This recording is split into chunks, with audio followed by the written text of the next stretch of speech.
आज दो अहम वाक़े हुए और पहला वाक़या ये हुआ कि यहाँ से पूर्व मुख्यमंत्री अखिलेश यादव इलाहाबाद जाना चाह रहे थे। वहाँ इलाहाबाद यूनिवर्सिटी यूनियन का इनाग्रेशन था, उसमें शिरकत के लिए, लेकिन उनको एयरपोर्ट ही पर रोक लिया गया और अधिकारियों ने कहा कि आपको इजाज़त नहीं है वहाँ जाने की।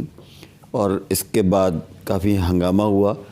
सारे उत्तर प्रदेश के मुख्तलिफ़ ज़िलों में ये बात फैल गई और समाजवादी पार्टी के जो कारकुनान थे उन्होंने घरों से निकलना शुरू कर दिया और धरना प्रदर्शन शुरू हो गया। कई जगह तोड़फोड़ भी हुई और इलाहाबाद में सबसे ज़्यादा इश्तियाल फैला और बनारस में भी हुआ। लाठीचार्ज में धर्मेंद्र यादव जो अखिलेश यादव के रिश्तेदार हैं उनका सर भी फटा। दूसरा वाक़या अलीगढ़ मुस्लिम यूनिवर्सिटी में हुआ, जहाँ ऑल इंडिया मजलिस इत्तेहादुल मुस्लिमीन के सदर असदुद्दीन ओवैसी वहाँ की यूनियन के प्रोग्राम में शिरकत करना चाहते थे, लेकिन वो पहुँचे नहीं। उनको रोकने के लिए दो ग्रुपों में लड़ाई हुई। एक ग्रुप जो चाहता था कि वो शरीक हों, दूसरा ग्रुप चाहता था वो ना आए। इसमें कहा सुनी हुई और कहा सुनी के बाद में आखिर में पथराव हुआ और पथराव में फिर लोग ज़ख्मी हुए।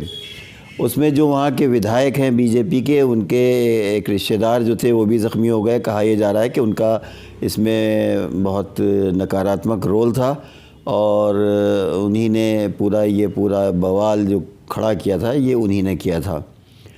इधर अखिलेश यादव के मामले पर सफाई देते हुए मुख्यमंत्री योगी ने ये कहा कि वहाँ इलाहाबाद या प्रयागराज के जो एडमिनिस्ट्रेशन ने उनको यहाँ इत्तला दी थी कि अगर अखिलेश यादव वहाँ पहुँचते हैं इलाहाबाद में तो वहाँ शांति भंग हो सकती हैगी, क्योंकि वहाँ ऑलरेडी बहुत ही लाखों लोग मौजूद हैं और कुंभ का मेला चल रहा है जो अभी तक सफल हुआ है और कोई ऐसा वाक़या नहीं हुआ है, लेकिन इनके पहुँचने से हो जाएगा।